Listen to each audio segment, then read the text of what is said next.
Hello friends, टिकर मराठी सरळ सेवा भरती 2025 या यूट्यूब चॅनलवर मी जितेंद्र अमृतकर तुमचं पुन्हा एकदा स्वागत करतो. पुन्हा एकदा स्वागत सुस्वागतम. याच्यापूर्वी आपण 14-13 व्हिडिओ केलेले आहे. आता 14वा व्हिडिओ आहे.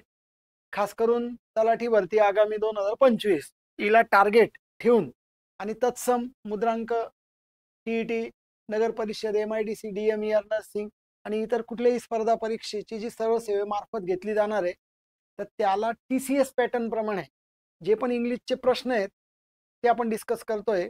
सध्या आपण टॉपिक वाईज या ठिकाणी डिस्कस करतोय. आपला आर्टिकलचा टॉपिक या ठिकाणी मागच्या 3 व्हिडिओजमध्ये कंप्लीट झालेला आहे.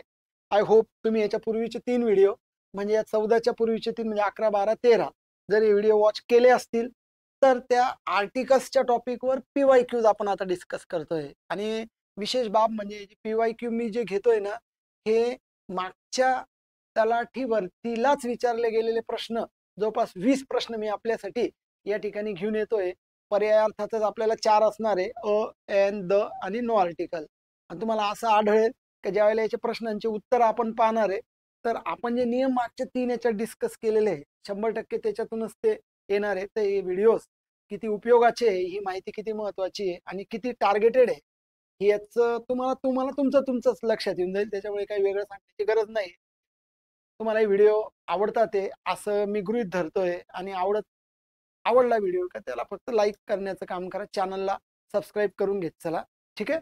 आणि आता असं वेगवेगळ्या टॉपिकवर मुलांचे मेसेजेस आले की साधारणपणे आपण व्होकॅब्लरी पण कव्हर करा. तर पुढच्या काही याच्यामधून आपण व्होकॅब्लरी, कन्फ्युजिंग वर्ड है ना, वर्ड फॉर्मेशन असे पण काही टॉपिक महत्वाचे कव्हर करतोय, जेणेकरून एक इंटरेस्टेड हे सगळे सेशन्स आपले व्हावे आणि या निमित्ताने तुम्हाला जो काही तुमचा स्पर्धा परीक्षेचा मार्ग आहे तो सोपा व्हावा याकरता आपली पूर्ण टीम धडपडते. दररोज 8 वाजता आपले लाईव्हचं लेक्चर आहे. लक्षात घ्या, मी जितेंद्र अमृतकर या प्लॅटफॉर्मवर तुम्हाला दररोज 8 वाजता भेटणार आहे, लाईव्ह रेकॉर्डेड लाईव्हच्या स्वरूपात. तुम्ही तुमचे कमेंट्स, तुमचे आन्सर्स कमेंट बॉक्समध्ये टाकू शकताय. काही सूचना असेल बिंदास 100% सांगायच्या, त्याच्यावर योग्य पद्धतीची अंमलबजावणी केली जाईल. त्यानंतर टिकर मराठी सरळ सेवा भरतीचं एक टेलिग्राम चॅनल आहे जे तुम्हाला त्या मेसेज बॉक्समध्ये दिसेल. त्याला पटकन तुम्ही जॉईन करून घ्या, जेणेकरून पुढच्या नोटिफिकेशन्स तुम्हाला याद्वारे प्राप्त होतील. आता आपण आर्टिकल्स टॉपिकवर PYQ डिस्कस करतोय आणि ते PYQ देताना तुमचा आर्टिकलचा अभ्यास असणं फार महत्वाचं आहे. म्हणून मी तुम्हाला सजेस्ट करेल मागचे 3 व्हिडिओज तुम्ही स्टेप बाय स्टेप बघून घ्या आणि मग या प्रश्नांकडे या, जेणेकरून तुमचं काम सोपं होईल. ओके, चलो. So start PYQ articles. Let's start. Okay, बघा पहिला प्रश्न बघा आणि उत्तर देण्याचा प्रयत्न करा. वाचा, छान वाचायचं बघा. काही ठिकाणी तुम्हाला डबल फिलर दिसेल 2, तर काही ठिकाणी तुम्हाला 3 फिलर दिसेल. या पद्धतीने मग ते पर्याय असतील. आता इथं डबल पर्याय दिले, 2 गाळलेल्या जागेचा हा डबल फिलर आहे. बघा वाक्याकडे, माय फ्रेंड ओव्हर. आता ओव्हर ही वर्ब आहे, लक्षात घ्या, ही सब्जेक्ट आहे, ही वर्ब आहे. विअर ही मेन वर्ब आहे. ओव्हर हा V2 आहे आणि ओन हा V3. विअर म्हणजे परिधान करणे, परिधान करणे. ठीक आहे. तर माय फ्रेंड ओव्हर म्हणजे पास्ट टेन्स आहे. माझ्या मित्राने परिधान केलं होतं dash pretty red dress. Pretty सुंदर लाल ड्रेस परिधान केला होता फॉर डॅश पार्टी. मग आता माय फ्रेंड बघा, पहिला पर्याय द अ एन. एन येणार नाही कारण की प्रिटीचा उच्चार प आहे. ठीक आहे. आणि फॉर एन पार्टी येणार नाही कारण पार्टीचा उच्चार पुन्हा प आहे. म्हणजे दोन्ही ठिकाणी बघा 2 पर्याय तुमचे इलिमिनेट झाले. आता 2च पर्याय उरले. म्हणजे तुम्हाला नियम खूप आठवायची गरज नाहीये. लवकरात लवकर तुम्ही त्याला इलिमिनेट करायला शिका. तर तुम्हाला कुठलीही परीक्षा कठीण वाटत असेल, प्रश्न कठीण वाटत असेल, तर 4 पर्याय असतात ना, हे 2 पर्याय चुकीचे बाहेर काढण्याचा प्रयत्न करा. जितके 2 पर्याय इलिमिनेट कराल तितकं तुमच्यासाठी स्पर्धा सोपी होईल. कारण की ही स्पर्धा पहिले तुमची स्वतःशी आहे, लक्षात घ्या, आणि मग इतरांशी आहे. म्हणून पहिल्यांदा स्वतः प्रयत्न करा की कसं सोपं होईल. आता बघा, my friend over dash pretty dress. तर अ प्रिटी ड्रेस म्हणतात कारण एक सुंदर ड्रेस त्यांनी परिधान केला होता आणि फॉर द पार्टी. हा, आता हा पण एक पर्याय बघा, या ठिकाणी एन पुन्हा इकडे आलेलं आहे, हे दोन्ही एनचं कट होऊन गेलं कट. बी नंबरचा पर्याय बाहेर आलेला आहे बघा. आणि हे मी PYQ डिस्कस करतोय हा, तुम्हाला सोपं वाटावं म्हणून हे प्रश्न, असं काही नाही आहे. हे PYQ लक्षात घ्या, म्हणजे अशाच लेवलने तुम्हाला या परीक्षेचे प्रश्न येणार आहे, जे 100% जर तुम्ही मागचे व्हिडिओ वॉच केले, माहिती पाहिली, तर नक्की 100% पहिल्या प्रश्नाचं उत्तर जे तुम्ही बी नंबरचा देण्याचा प्रयत्न करताय किंवा तुमच्या डोक्यात आहे, तर ते 100% करेक्ट आहे. ठीक आहे, तर बघा या पद्धतीने पहिल्या प्रश्नाचं उत्तर बी घेऊन टाका. नेक्स्ट दुसरा प्रश्न बघा. आता दुसरा प्रश्न आहे, याच्यात 1 2 3 ट्रिपल फिलर आहे बघा, म्हणजे पर्यायामध्ये तीन तीन तीन तीन तीन तीन पर्याय तुम्हाला दिसतील. आता हे जे काही पहिलं अक्षर कॅपिटल आहे तिसऱ्या पर्यायाचं, याचा अर्थ काय माहितीये का? याचा अर्थ असा होतो की इथं फुल स्टॉप आहे आणि इथून नवीन वाक्य चालू होत आहे, म्हणून पहिलं अक्षर कॅपिटल. ही पण एक थोडी हिंट बघायची. शी हॅज 2 चिल्ड्रन, तिला 2 मुलं आहेत. आहे कोणीतरी एक मुलगी बाई, तिला 2 मुलं आहेत, है ना. कॉमा केलंय, dash boy and dash girl, dash boy dash girl. आता इथं बघा ब आणि ग उच्चार आहे, मग जर समजा इथे ॲन वगैरे दिला असेल तर ॲन काही दिलेलं नाही. ठीक आहे, तर मग या ठिकाणी बघा तिला 2 मुलं आहे, एक मुलगा आणि एक मुलगी, असं एक एक, म्हणून तुम्हाला द चा पर्याय नाही चालणार, अ चा चालेल, द चा नाही चालणार. आणि मग परत म्हणजे घेऊन टाका. बघा उत्तर तर बाहेर येऊन चाललंय. आता आता एक गोष्ट लक्षात घ्या, ज्या वेळेला एखादं नाऊन हे प्रथमच उल्लेख झालेलं असतं, प्रथमच प्रथमच, तर आपण उच्चाराप्रमाणे एन वापरतो.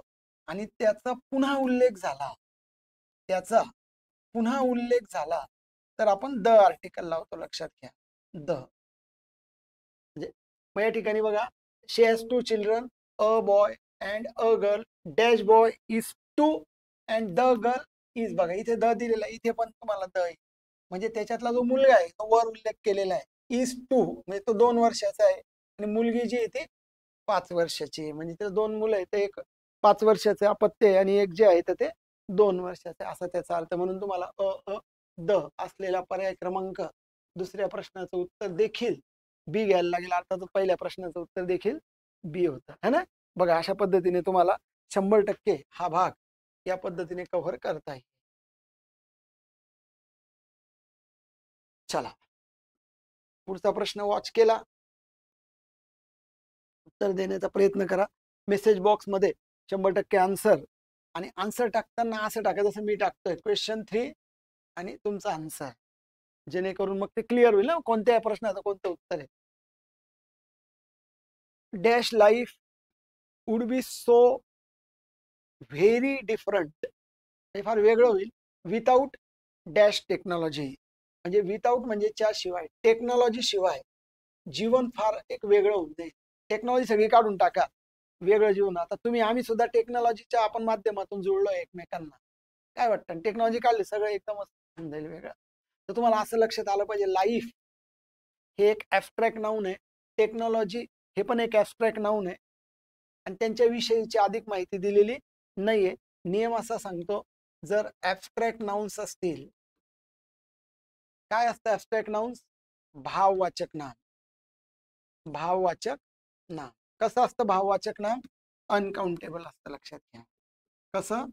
अनकाउंटेबल, जे संख्येमध्ये 1 2 3, म्हणजे एक जीवन, एक टेक्नॉलॉजी, असं एक येणार नाही. लक्षात घ्या, म्हणून इथे येणार नाही टेक्नॉलॉजीला, हा पर्याय गेला. द येऊ शकतो, परंतु मग काही गरज नाही त्याची, आणि लाईफला सुद्धा येणार नाही, है ना.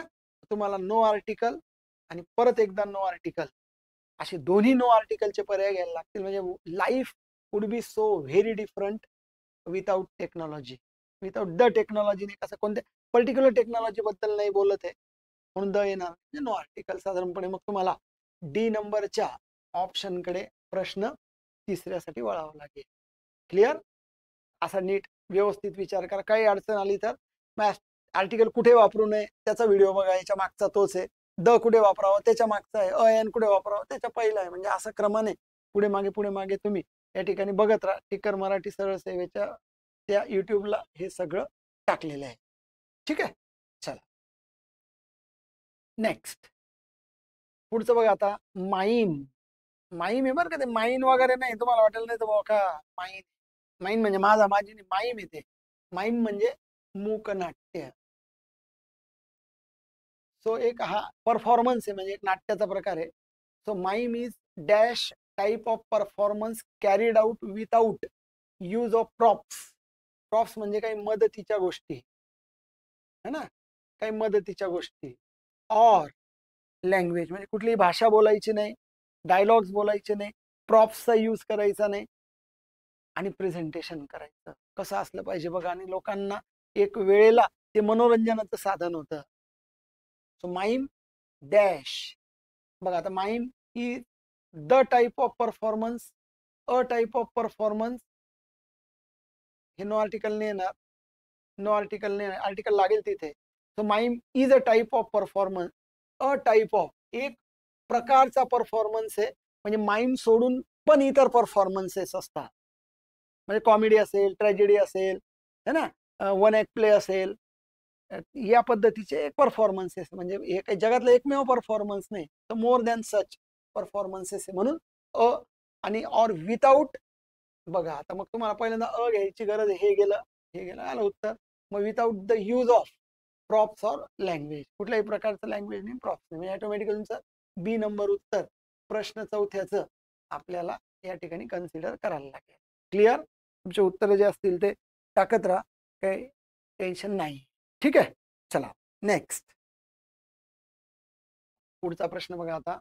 India launched dash first artificial satellite Aryabhata. Aryabhata नावाचं पहिलं आर्टिफिशियल सॅटेलाइट म्हणजे कृत्रिम उपग्रह. आयडिया असेल तुम्हाला, कृत्रिम उपग्रह. बघा भारताने त्यांचा पहिला कृत्रिम उपग्रह आर्यभट्ट नावाचा लॉन्च केला ऑन 19 एप्रिल 1975ला, ज्याला 50 वर्ष झाले आता, at dash cost of about 5 crore. त्या काळात 1975ला 5 करोड एवढी रक्कम खर्च करून भारताने पहिला कृत्रिम सॅटेलाइट लॉन्च केला. सो आता आर्टिकल पाहिजे आपल्याला, तरी पण मी तुम्हाला अर्थ लावून देतो जेणेकरून काम सोपं होईल, आणि अर्थ लावण्याचं महत्व हे पण तुम्हाला वेळोवेळी लक्षात येईल. So India launch dash first. आता एक लक्षात घ्या, आर्टिकलचा नियम काय सांगतो बघा. फर्स्ट, सेकंड, थर्ड, फोर्थ, या सगळ्या क्रमवाचक संख्या आहे, या सगळ्या क्रमवाचक संख्या आहे, आणि क्रमवाचक संख्येपूर्वी द आर्टिकल वापरतात. सो द फर्स्ट आर्टिफिशियल पाहिजे, अ नको पाहिजे, द चालेल, गेलं. बघा दोन पर्याय खटकन इलिमिनेट होतात. So India launch the first artificial satellite Aryabhata on 19 April 1975 at a cost of. नाही, अ कॉस्ट म्हणजे एक किंमत होईल, एक किंमत कशी होईल. So at the cost of असं घ्यायला लागेल. सो पहिल्या याच्यामध्ये दोन्ही ठिकाणी द घ्यायला का, at a cost of about. काय वाटतंय, टाका उत्तर, टाका पटापट उत्तर, टाका पटापट. बोला. So India launch the first, तर नक्की आहे, ॲट अ कॉस्ट ऑफ नाही येणार, at a cost of, a cost नाही, म्हणून सी नंबरचं करेक्ट आहे. चला 5 नंबरच्या प्रश्नाचं उत्तर हे सी नंबरचं कव्हर करा. तुमचे उत्तर टाकत राहा म्हणजे मला कळेल. ओके चला नेक्स्ट. हा पुढचा प्रश्न बघा आता, 6 नंबरचा प्रश्न. कुमारशन, काय नाव आहे बघा, Kumaran Asan is dash Keats of Malayalam literature. म्हणजे मल्याळम लिटरेचरचे ते किट्स आहे. किट्स कवीचं नाव आहे, लक्षात घ्या. जॉन किट्स नावाचा एक ब्रिटिश कवी होऊन गेला. आता बघा जॉन किट्स म्हणजे किट्स ची तुलना, ज्या वेळेला एखाद्या व्यक्तीची तुलना दुसऱ्या व्यक्तीशी केली जाईल, मग अशा वेळेला जे व्यक्तीचे नावं असतील किंवा जागांचे नावं असतील तर दुसऱ्या विशेष नामापूर्वी द वापरतात. आयोगाने नेहमी याच्या पूर्वी कालिदासांचं उदाहरण विचारलंय बघा. Kalidas is dash Shakespeare of India. बघा भारताचे जे शेक्सपियर आहेत तर ते कोण आहेत, तर मग कालिदास. म्हणजे एका व्यक्तीची विशेष नामाची दुसऱ्या विशेष नामाची तुलना केली तर द. मग या ठिकाणी काय हे कुमारशन इज द किड्स 100% द घ्यायला लागेल पहिल्या ह्याच्यामध्ये, द घ्यायला लागेल, द घ्यायला अ नाही येणार. Of Malayalam literature. आता इथे फुल स्टॉप आहे, लक्षात घ्या. Dash kids. आता या किड्सची पुन्हा कोणाशी तुलना नाहीये, दुसऱ्या व्यक्तीशी, म्हणून इथे नो आर्टिकल येईल. Is dash romantic poet. एक रोमॅन्टिक पोएट होऊन गेले. सो द, नो आर्टिकल आणि अ असा सी नंबरचा कोड या ठिकाणी योग्य आहे, जो आपल्याला निवडायला पाहिजे. म्हणजे याच्या दोन विशेष नामांची तुलना, दुसऱ्या विशेष नामापूर्वी द तुलना नसेल तर किड्स. पी.एल. देशपांडेंचं उदाहरण आपण घेतलंय बघा, पु ल देशपांडे.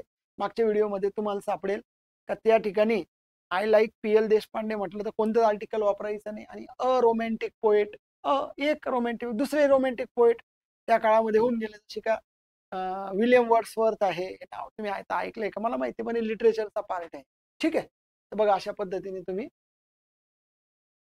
सी नंबरचं तुम्हाला करेक्ट करावं लागेल. इथं का द होता ना, म्हणून हा पर्याय चालणार. ठीक आहे, सी नंबर. चला 7व्या प्रश्नाकडे जाऊ. 7वा प्रश्न सांगतो, Harish was born in to dash poor family. एक पुअर फॅमिली. बघा ऑटोमॅटिकली एक असा अंतर त्या ठिकाणी येत आहे. So in to a poor family म्हणावं लागेल, द पुअर फॅमिली नाही, in to a poor family. But he excelled in studies. पण काय केलं माहितीये का, त्याने एक्सेल केलेलं आहे. एक्सेल म्हणजे त्याने एक्सलंट, वरचढ ठरला आहे तो. तो एक्सेल इन स्टडीज, त्याच्या अभ्यासामध्ये तो वरचढ ठरला. अँड रोज, हा रोज राईजचा भूतकाळ आहे बरं का. राईज, रोज, रायझन म्हणजे रोज म्हणजे उदयाला आला, उदयाला आला म्हणजे मोठा झाला. To become dash collector. Collector एक पोस्ट आहे, लक्षात घ्या. जे पदनाम आहे, जे पदनाम आहे त्यांच्या नामापूर्वी द आर्टिकल वापरतात. The collector, the prime minister, the chairman, जे असेल त्या पद्धतीने बघा. हे द सेक्रेटरी, काय आर्टिकल लावतात, द. सो द कलेक्टर म्हणजे अ द लागेल तुम्हाला, अ द. तिथे गेले, ए नंबरचा पर्याय घ्या. सो 7 नंबर जे आन्सर आहे ते तुम्हाला ए नंबर घ्यायला लागेल. हा, मागच्या प्रश्नाचं उत्तर काय घेतलं तर 6 सी घेतलं होतं ना. बघा या पद्धतीने हे लक्षात घ्या. ओके, तर बघा एक एक एक एक नियम काय करा, मागचे पुढे वाचत चला, असं बघत चला, कम्पेअर कॉन्ट्रास्ट करा आणि ही माहिती एका पेजवर लिहून कुठेतरी व्यवस्थित कव्हर करण्याचा प्रयत्न करा, नक्की फायदा होईल. बघा मोस्ट बुक्स, आता मोस्ट सगळे नो आर्टिकल आहे, म्हणजे तुम्हाला पहिले नो आर्टिकल घ्यावं लागेल. कारण मोस्ट अ बुक्स येणार नाही, ॲन येणार नाही, कारण हे अनेक वचन आहे. आणि मोस्ट द बुक्स नाही येणार, मोस्ट द बुक्स नाही ना, मोस्ट ऑफ द तरी पाहिजे होतं, म्हणून नो आर्टिकल आले. So most books are bound.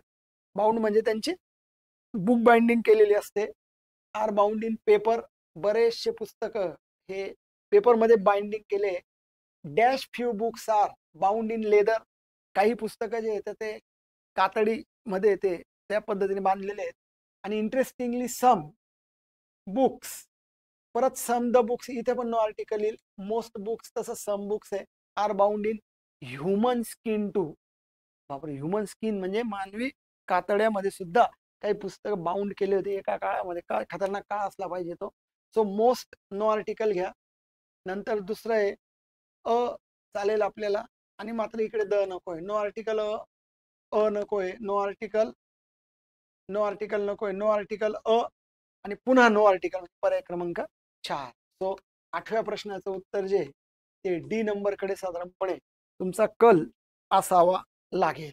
ठीक आहे, चला नेक्स्ट. उत्तर देण्याचा प्रयत्न करा तुम्ही, काय हरकत नाही. बघा द ITDC एक कंपनी आहे किंवा एक संस्था आहे, इंडिया टुरिझम डेव्हलपमेंट कॉर्पोरेशन अशी नावाची संस्था आहे.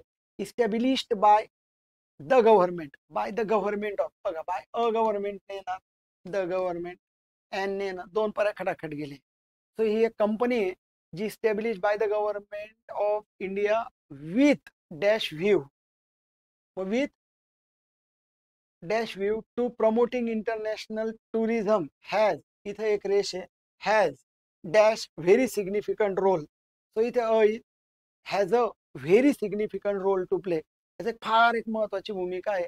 तो अ व्हेरी सिग्निफिकंट म्हणजे तिसऱ्या याला आपल्याला अ पाहिजे, लक्षात घ्या. तिसऱ्या याला अ पाहिजे, एकच पर्याय. सो इथे येईल establish by the government of India with a view to promoting international tourism has a very significant role. म्हणून इथे पर्याय क्रमांक बी घ्यायला लागेल. 9 प्रश्नाच्या उत्तरामध्ये आन्सर द्यायचा असेल तर बी. ओके, चला नेक्स्ट. 10वा प्रश्न सोपा आहे, थोडासा इंटरेस्टिंग पण आहे बघा. ब्रह्मपुत्र रिव्हर कुठल्याही नदीचं नाव असेल बघा. रिव्हर, सी, ओशन, बे. बे म्हणजे उपसागर, ओशन महासागर, सी सागर समुद्र. हे सगळे निसर्गातले घटक आहे. याच्यापूर्वी द वापरण्याची पद्धत आहे. So the Brahmaputra river, Assam's lifeline, जी आसामची एक जीवन वाहिनी आहे, हॅज टर्न मडी, असं चिखल चिखल होऊन गेला आहे तिथे. And it's water has change colour, त्याचा पाण्याचा कलरही बदलून गेलेला आहे. Which is dash cause for alarm. So the पहिले घेऊन टाका, हे गेलं, एन नाही येणार. मग विच इज अ कॉज, एक कारण आहे त्याचं.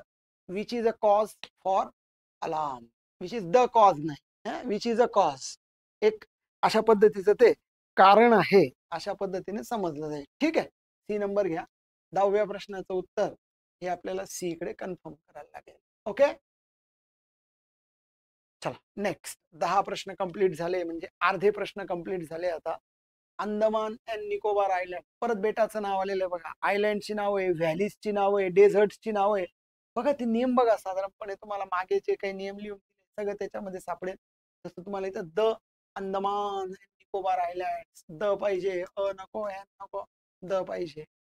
R a group of island, a पाहिजे, एन नकोय. कारण एन ग्रुप कसं येईल, गेलं ना पर्याय, आला उत्तर बाहेर. खटकन 1 नंबरचं उत्तर तुम्ही या ठिकाणी फायनल करण्याचा प्रयत्न करा. ठीक आहे, आलेले उत्तर ऍट, मग येईल द मीटिंग पॉइंट. तो एक meeting point of the Bengal. इथं बघा, द बे ऑफ बेंगॉल आला बघा. मागच्या पण याच्यामध्ये पाहिलं होतं, पण बे जर असेल, उपसागर असेल, बे ऑफ बेंगॉल, तर त्याला द लावण्याची पद्धत आहे. आणि ऑलरेडी मग इथे द पहिलेच लावून दिलाय अर्थातच. अँड द अंदमान सी, समुद्र पण पाहिलं आपण, त्याच्या पण अगोदर द आर्टिकल वापरतात. तर या अर्थाने सगळं तुम्ही बघण्याचा प्रयत्न करा. बी अ गुड ऑब्झर्वर असं म्हणत असतो मी नेहमी, का तुम्ही चांगले ऑब्झर्वर व्हा, व्यवस्थित ऑब्झर्व करा, बघा काय चाललंय, तर तुमचं काम सोपं व्हायला नक्की मदत होईल. वाराणसी इज, आता वाराणसी एका गावाचं नाव, इथे आर्टिकल असतं तर आपण वापरलं नसतं, अर्थात तिथे काहीच विचारलेलं नाही. तर Varanasi is dash town in Uttar Pradesh. Uttar Pradesh एका विशिष्ट प्रदेशाचं नाव, इथे आर्टिकल वापरायचं आणि गंगेज नदीचं नाव 100% वापरायचं. So no article the, no article the पाहिजे, नो आर्टिकल द पाहिजे, म्हणजे 2 पर्याय आता शिल्लक आहेत. So Varanasi is a town, एक टाउन आहे ते उत्तर प्रदेशामधलं. असं बरेचसे नाव आहेत जे आहेत त्या. आता वाराणसीचं दुसरं नाव काय, मला कमेंट बॉक्समध्ये टाका बरं. वाराणसीला दुसरं नाव काय आहे, म्हणजे काय नावाने ओळखलं जातं जे उत्तर प्रदेशामध्ये आहे. ठीक आहे, तो पर्याय क्रमांक आपल्याला 12 नंबरच्या प्रश्नाचं उत्तर घ्यायचं असेल तर हा तर गेलेलाच आहे, कारण अ टाउन असल्यामुळे 1 नंबरच्या पर्यायाकडे जायला लागेल. तो क्वेश्चन 12चं उत्तर हे 1 नंबरचं कव्हर करायचं आहे. ओके, चला next. He bought dash wonderful blue T shirt. पहिल्या प्रश्नामध्ये रेड टी शर्ट होता, इथं ब्लू टी शर्ट आहे. अ wonderful blue T shirt and over it, परत एकदा ओव्हर शब्द आला, वियरचा भूतकाळ. In dash evening for dash office party, party असेल तर द घेऊन टाकायचा. सो ही बॉट अ पाहिजे, द नको, एन नको. एन वंडरफुल कसं येईल, हे आला आता. T shirt and over it in, in the evening असं म्हणतात बघा. हा थोडा मोठा कालावधी असतो. In the evening, in the morning, हा मोठा कालावधी कव्हर होतो, लक्षात घ्या. है ना, या पद्धतीने लक्षात घ्या. म्हणून इथं द योग्य आहे. So he bought a wonderful blue T shirt and over it in the evening. The येईल आणि द येईल. इथं अ आहे, हा काही पर्याय नाही घ्यायचा आहे, कारण इन इव्हिनिंग नाही ना, काय इव्हिनिंग कसं येईल. डी नंबर घ्यायला लागेल. द साधारण 13 नंबरच्या प्रश्नाचं जे उत्तर आहे तर ते या पद्धतीने है ना तुम्ही लक्षात घेण्याचा प्रयत्न करा की जे डी घ्यायला लागेल. चला क्वेश्चन 13चं डी घेऊन टाका. नेक्स्ट पुढचा प्रश्न बघा. हा हे पाहिलंय का बघा तुम्ही. Dash apple a day keeps doctor सगळ्या ठिकाणी पाहिजे एन पैकी an apple a day. An घ्या हे हे दोन पैकी an apple a day so every day. An apple इथं पाहिजे इथं द नको. So an apple a day keeps the doctor away नको पाहिजे होतं खरा. इथं पण पाहिजे होता. वास्तविक आता मग गडबड झाली. एन हे बदलून टाकूया आपण म्हणजे सी नंबरचा पर्याय योग्य होईल. प्रश्न 14चं सी घ्या. So an apple a day keeps a doctor away असं म्हटलं. आता म्हणजे दररोज एव्हरी डे तर तुम्ही एक ऍपल खाल्लं नियमितपणे तर तुम्ही कुठल्याही डॉक्टरला दूर ठेवू शकता. म्हणजे तुमची रोगप्रतिकारक शक्ती ही अत्यंत चांगल्या पद्धतीने कव्हर होईल है ना. तर बघा या पद्धतीने तुम्ही 14 नंबरच्या प्रश्नाचं उत्तर सी कव्हर करून टाका. चला 15 नंबरच्या प्रश्नाकडे आता आपण जाऊया. तर from dash distance columns look like dash collection of poles. From distance असं दूर जर पाहिलं तर डॅश कॉलम्स. कॉलम्स प्लुरल आहे बघा. Look like a collection of poles. असं थोडस बोलता बोलता प्रेझेन्स ऑफ माइंड ओघानेच काय येतं तो प्रयत्न करा. So look like a collection पाहिजे. अ कलेक्शन आहे. सो फ्रॉम अ डिस्टन्स असं म्हणता येईल आपल्याला. From the distance from a distance असं दूरवरून. द कॉलम्स म्हणता येईल आपल्याला. काही टेन्शन नाही आहे ना. इथे पण होता पण मग इथे शेवटी आपल्याला अ कलेक्शन पाहिजे. एन कलेक्शन नाही होणार लक्षात घ्या. ठीक आहे तर तुम्हाला डी नंबरच्या पर्यायाकडे जायला लागेल. 15 नंबरच्या प्रश्नासाठी डी नंबरचा पर्याय कव्हर करा म्हणजे जेणेकरून तुमचं उत्तर तुम्हाला फायनल होईल. आणि अशाच पद्धतीचे प्रश्न तुम्ही बघायचे स्पर्धा परीक्षेच्या दृष्टीने. जास्त करून जे TCS पॅटर्न आहे तलाठी भरती होणार आहे हे तर PYQच आपण डिस्कस करतोय ना. त्याच्यामुळे मग या ठिकाणी काही असं वेगळं कमी जास्त असं काहीच नाही. एक्झॅक्टली PYQ जे तलाठी भरतीला झालेले तेच मी आपल्या पुढे ठेवतोय. त्याच्यामध्ये कमी जास्त वगैरे असं काही नाहीये प्रमाण. ठीक आहे. चला पुढचा प्रश्न घ्या आता जो साधारणपणे 16 नंबरचा आहे बघा. There has been dash accident. There has been एक अपघात झाला. ऍक्सिडेंटचा उच्चार हे लक्षात घ्या. An accident dash truck hit. एक ट्रक आहे का ज्याने हिट केलेलं आहे dash boy a boy who was cycling by the side of. चार गाळलेल्या जागा आहे आता. ठीक आहे काहीतरी फिक्स करा आता. There has been an accident. येऊन गेलं उत्तर. There has been an accident. बरोबर. इथं फुल स्टॉप असला पाहिजे कारण पहिलं अक्षर कॅपिटल आहे. A truck hit a boy. एका मुलाला धडक देऊन टाकली. Who was cycling by the side. D number घ्या. तो 16 नंबरच्या प्रश्नाचं उत्तर द्यायचं असेल तर डी नंबर. तर काही गोष्टी कन्फर्म आहे. काही गोष्टी अशा ओघाने पण बोलताना येणार आहे. काही गोष्टी नियमांनी तुम्हाला फॉलो करायच्या आहे. असा सर्वांगीण अभ्यास ज्या वेळेला तुमचा होईल तर त्यावेळेला तुम्ही या फार मोठ्या स्पर्धात्मक परीक्षेमध्ये यश मिळवू शकणार आहे.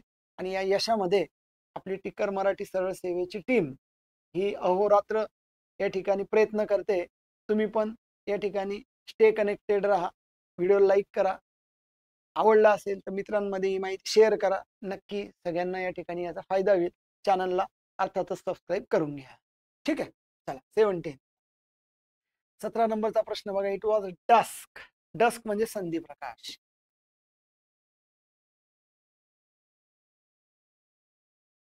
जी साधारणपणे संध्याकाळची वेळ असते. सूर्य मावळून अंधार पडण्याच्या मधली वेळ. सांज संध्या. It was dusk by the time we reached.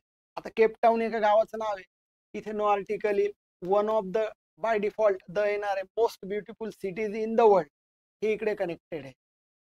म्हणजे 100% तुम्हाला तिसऱ्या पर्यायाला द घ्यावा लागणार. सगळ्याचकडे द दिले जातात. याच्याने काही फायदा झाला नाही.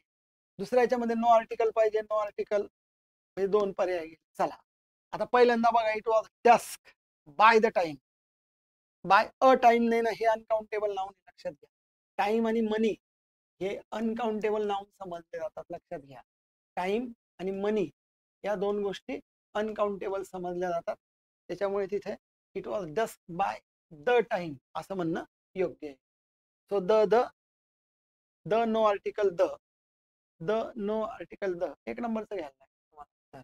ठीक आहे, हे बाकीचे तर गेलेत मग, है ना. अ टाइम ने.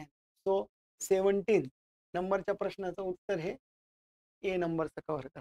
ओके, चला 17चं उत्तर ए झाल्यानंतर आपण वळूया आता पुढच्या प्रश्नाकडे. आणि तुम्ही काय करा आता, पटकन जर काही उत्तर तुम्हाला द्यायची असेल, काही सजेशन द्यायचं असेल तर ते द्या. व्हिडिओला 100% लाईक करा. Next, my grandmother told me and, पहिले देऊन टाकला interesting story that had characters of, that had a character येणार नाही कारण यस लावून दिलाय ना, म्हणून the characters of dash young boy, a young boy, a mouse and अम्ब्रेलाचा अँड घ्यायला लागेल. 3 कॅरेक्टर्स आहे, त्याच्यामध्ये एक यंग बॉय आहे, म्हणजे एक कोणतरी मुलगा होता, एक माऊस उंदीर होता, एक छत्री होती, असं काहीतरी अजून एक स्टोरी सांगितली. तो द घ्या, नंतर